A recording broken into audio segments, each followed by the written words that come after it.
Halo YouTube, gimana kabarnya? Balik lagi bareng gue, Jack di Pamungkas Cinema.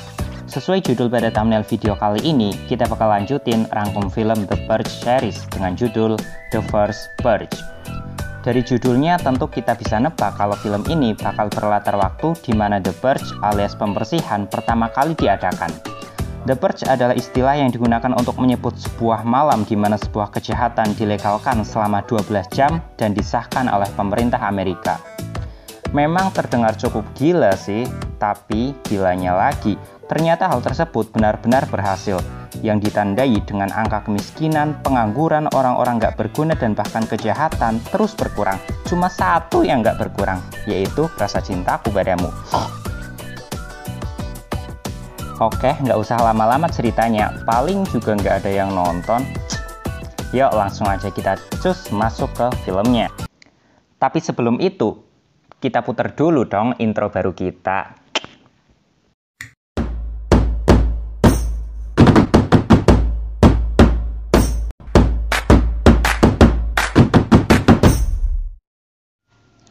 Film diawali dengan menampilkan seorang pria dengan wajah cukup menyeramkan yang sedang diinterogasi oleh psikiater.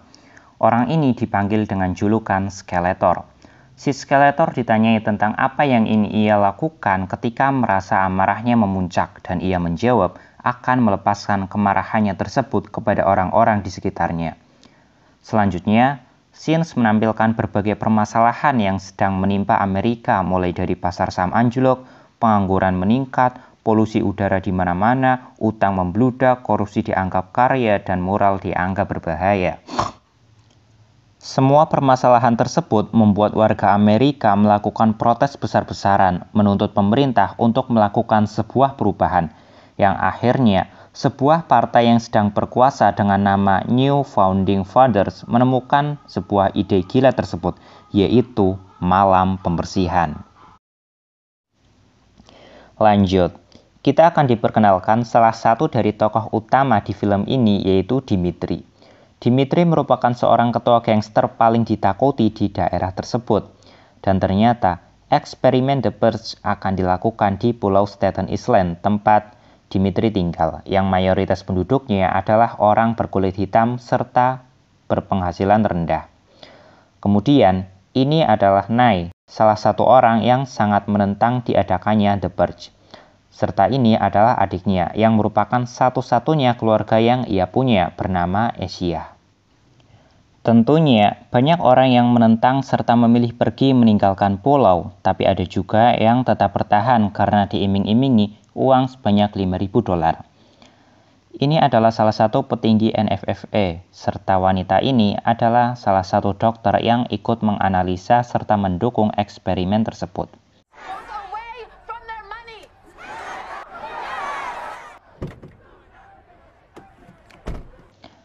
Ketika Dimitri datang, Nye langsung nyamperin, yang artinya mereka udah saling kenal banget. Nye mengatakan jika Dimitri pasti senang dengan adanya malam pembersihan, karena dia yang seorang gangster pastinya bisa lebih bebas berbuat apapun yang ia inginkan. Namun, di sini Dimitri menjawab, "Aku tidak mempercayai sesuatu ketika aku tidak tahu persis apa itu." Lanjut, scenes menampilkan Asia yang sedang menjual narkoba karena ternyata diam-diam dia bekerja dengan geng Dimitri. Tampak dua orang yang menasehati Asia, dan di saat Asia melamun memikirkan nasihat dari dua orang tadi, tiba-tiba ada si Skeletor yang datang mengagetkannya. Tentunya, Asia pun jadi kesel, terlebih lagi si Skeletor membawa-bawa kakaknya. Kemudian tiba-tiba, si Skeletor mengeluarkan sebuah cutter kecil dari dalam mulutnya dan langsung melukai Asia. Sempat ditembak beberapa kali oleh teman Asia, tapi si Skeletor udah keburu kabur. Lanjut, scenes menampilkan Dimitri yang mengumpulkan semua gengnya, kemudian memberikan peringatan agar mereka tetap waspada dan diam di markas, karena bisa aja musuh-musuh mereka memanfaatkan malam tersebut untuk menyerang. Namun, terdapat satu orang yang menentang Dimitri dan menganggapnya sebagai lelucon.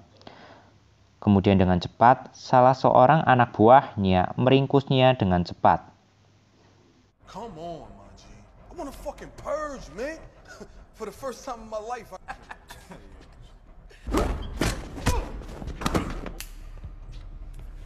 My bad, D. I'll stay home. Ketika Nai pulang, ia melihat terdapat tetesan darah Asia di lantai serta melihat leher Asia terluka akibat goresan pisau Skeletor. Setelah itu, Nai langsung aja ngelabrak Dimitri di markasnya langsung tanpa takut apapun. Dan ternyata bener aja dia nggak takut karena si Nai adalah mantan pacar Dimitri.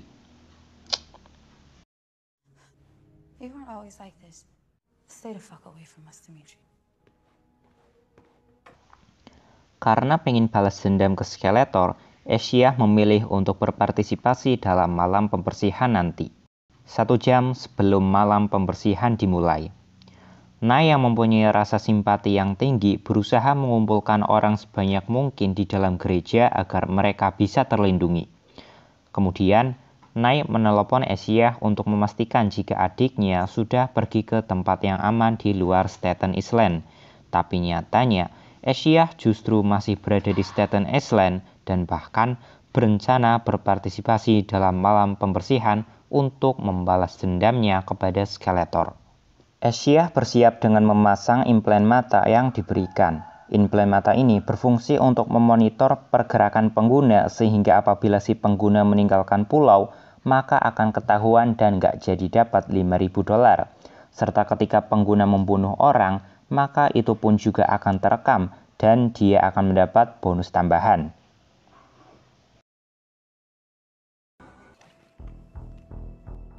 You say Skeletor?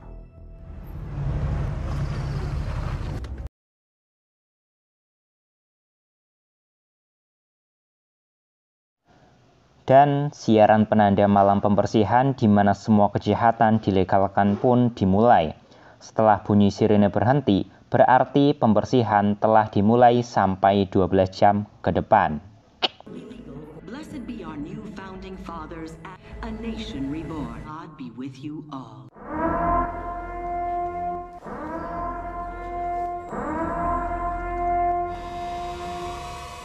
For our country. Semua orang yang berencana berpartisipasi pun telah keluar dari kandangnya.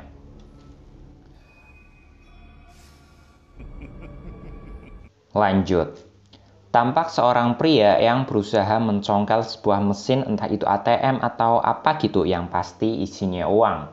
Namun tiba-tiba si Skeletor datang mengagetkan dan langsung aja menancapkan sebuah pisau ke pria tersebut yang membuat si pria langsung meninggoy di tempat. Pembunuhan ini adalah pembunuhan pertama yang terjadi dan langsung disiarkan di berita, yang tentunya membuat orang-orang ketakutan.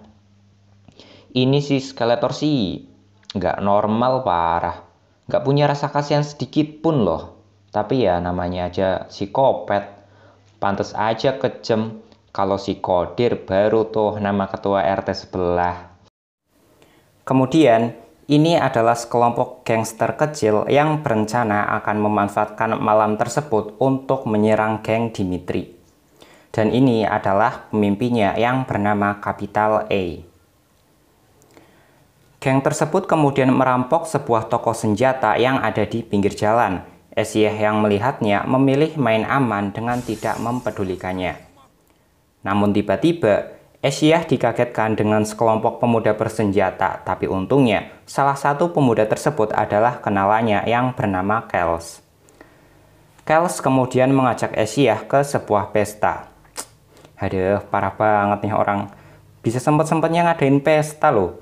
Entar kalau dibunuh orang lagi pesta gitu, pakai baju bolong segala macem, kan auto masuk neraka jalur VIP.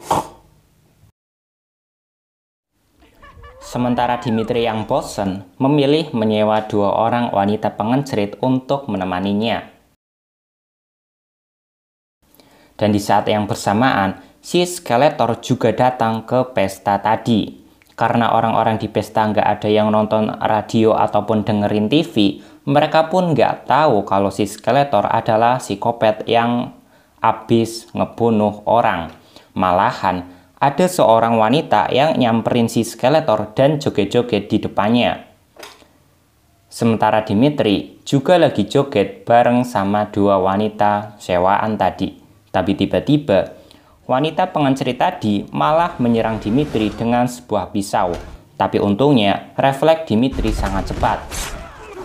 Sempat terjadi sedikit perkelahian, tapi tentu aja mereka bukan lawan Dimitri. Dan dengan cepat, kedua wanita pengenceri tadi pun berhasil dilumpuhkan dan mengaku jika mereka disuruh Capital A.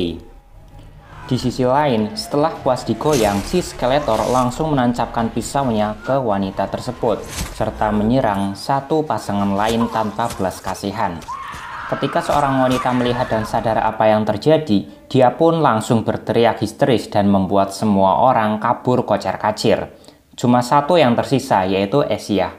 Dia menodongkan pistolnya dengan gemetar ke si Skeletor. Namun dengan cepat, Skeletor menepis pistol Asia dan Asia pun juga ikut kabur secepat mungkin. Tapi apesnya, dia malah masuk ke sebuah rumah menyeramkan yang berisi sekumpulan penjahat.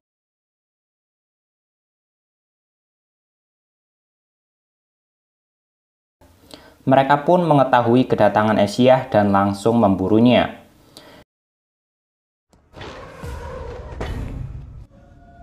Asia yang udah nangis di pojokan menerima telepon dari kakaknya, Nai. Kali ini dia mengatakan yang sebenarnya dan memberitahu lokasinya berada. Sementara Dimitri pergi bersama komplotannya untuk membuat perhitungan dengan Capital A. Di saat Nai mencari Asia, dia berpapasan dengan sekelompok remaja yang sedang main bakar-bakaran.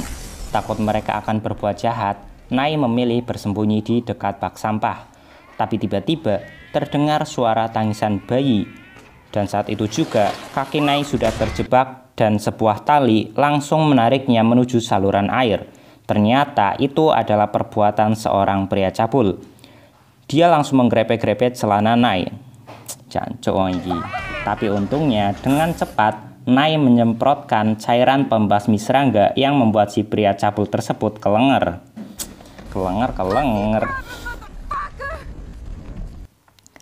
Ketika Nai menunggu di lokasi yang Asia kirim, Asia sudah berusaha keluar dari rumah menyeramkan tadi, tapi sayangnya ia keduluan si Skeletor.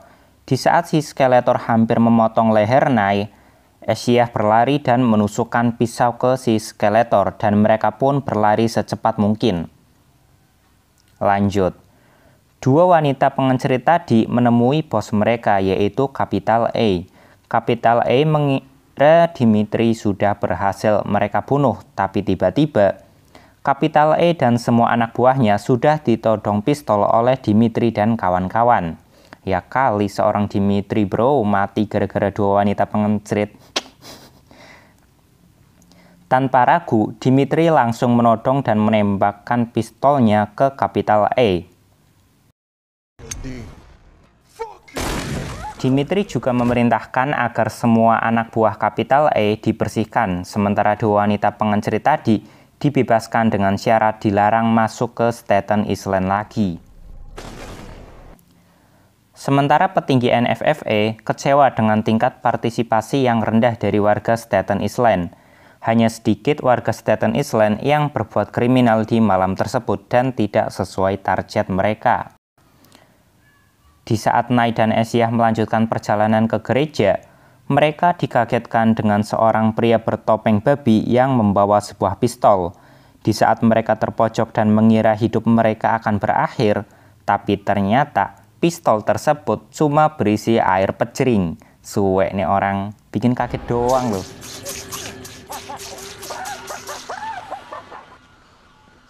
Kemudian, mereka kembali berjalan dan menemui sekelompok orang dengan motor KLX kreditan yang ugal-ugalan.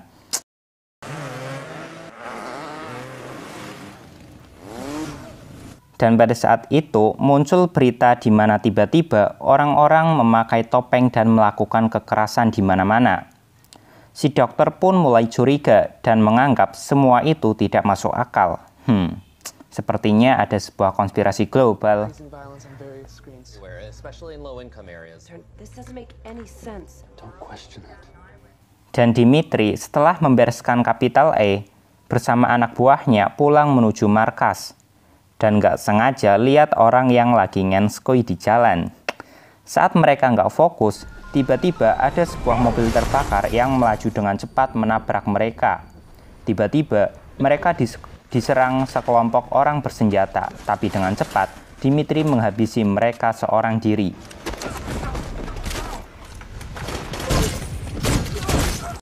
Sementara ketika Nai dan Asia hampir sampai, mereka melihat beberapa orang bersenjata tak dikenal berjaga di depan gereja serta mendengar suara tembakan di dalam gereja.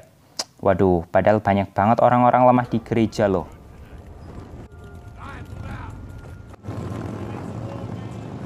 Dan di saat Nai akan masuk ke gereja, ia dikagetkan dua orang temannya yang berhasil selamat dari insiden pembunuhan tadi.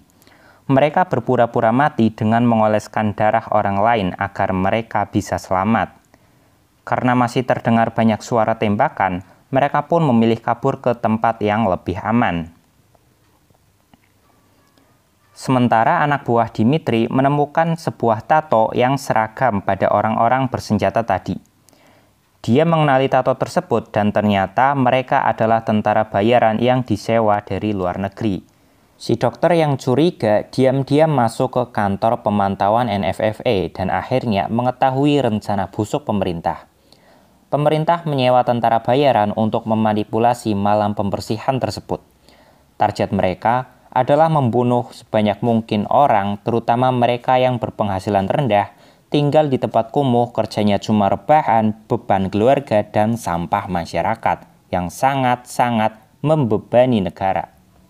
Dimitri menggunakan radio dari tentara bayaran yang ia kalahkan mendapatkan informasi jika musuh akan menyerang salah satu markas Dimitri. Tapi sayangnya ketika Dimitri tiba, semua anak buahnya sudah tidak tertolong.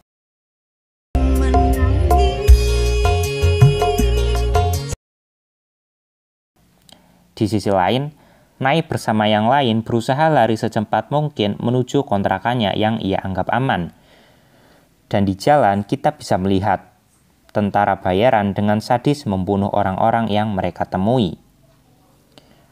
Kemudian Dimitri dengan tekad bulat berencana akan melawan tentara-tentara bayaran tadi untuk melindungi mereka yang lemah.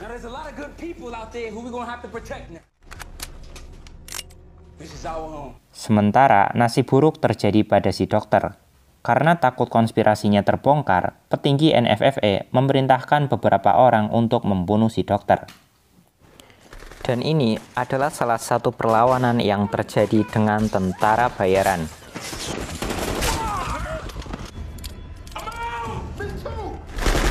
Di saat keadaan warga lokal sudah terpojok, tiba-tiba ada sebuah bom asap yang dilemparkan.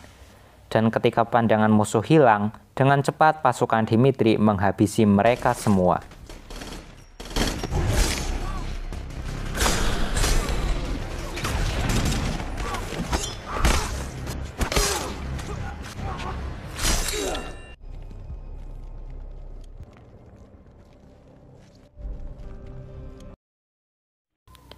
Setelah selesai menghabisi kroco-kroco tadi, Dimitri mendapat informasi jika target tentara bayaran yang selanjutnya adalah perumahan milik Nai.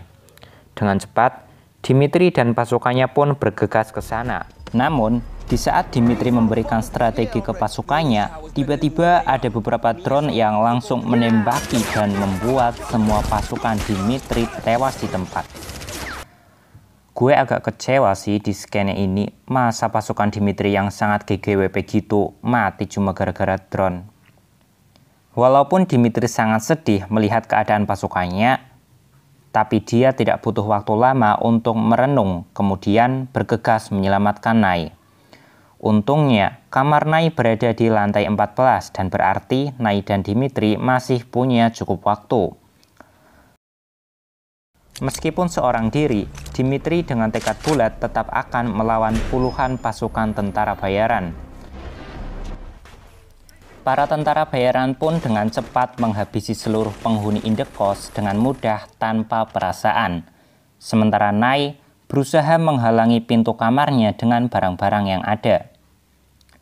Satu persatu tentara bayaran yang Dimitri temui pun berhasil ia lumpuhkan.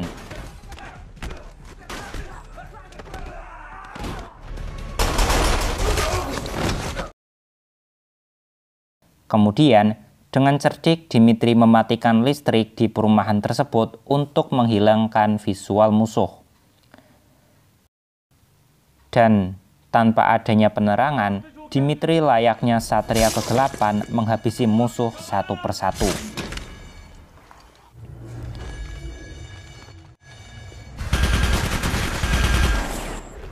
Di saat dua orang tentara mendobrak kamar Nai dan Asia yang udah bersiap dengan cepat menghabisi mereka. Ketika satu orang tersisa menuju ke kamar Nai, Dimitri dengan cepat menembaknya dari belakang.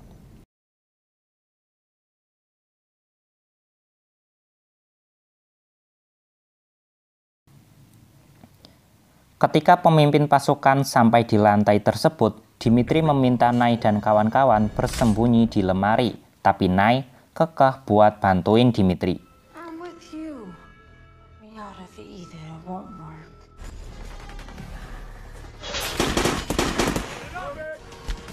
Pada saat itu juga, si Skeletor dengan muka yang udah babak belur nggak karuan, kaget dengan adanya tentara-tentara tersebut, kemudian membabi buta, tapi akhirnya juga mati konyol di berondong tembakan. Sementara Dimitri dan Nai memanfaatkan waktu tadi untuk melemparkan sebuah peledak dengan pemicu tembakan, tapi sayangnya beberapa tembakan Dimitri sempat meleset dan ia sempat tertembak di perutnya sebelum berhasil meledakkan peledak tersebut. Dan dengan cepat, api dari peledak tadi menyembur dan menyapu bersih semua pasukan tentara bayaran. Akhirnya, Dimitri, Nai, Asia, dan kawan-kawan selamat dari malam yang mencekam tersebut. Dan malam mencekam itu pun telah usai, yang ditandai dengan adanya sirine tanda berakhirnya The Purge. Scenes di akhir film menampilkan beberapa orang yang berhasil selamat dari malam pembersihan. Mereka semua berterima kasih kepada Dimitri, dan film pun tamat. Di sini Jack mewakili seluruh tim Pamungkas Sinema yang terdiri dari satu orang, yaitu hanya saya sendiri, mengucapkan terima kasih dan see you di video selanjutnya. Cuing!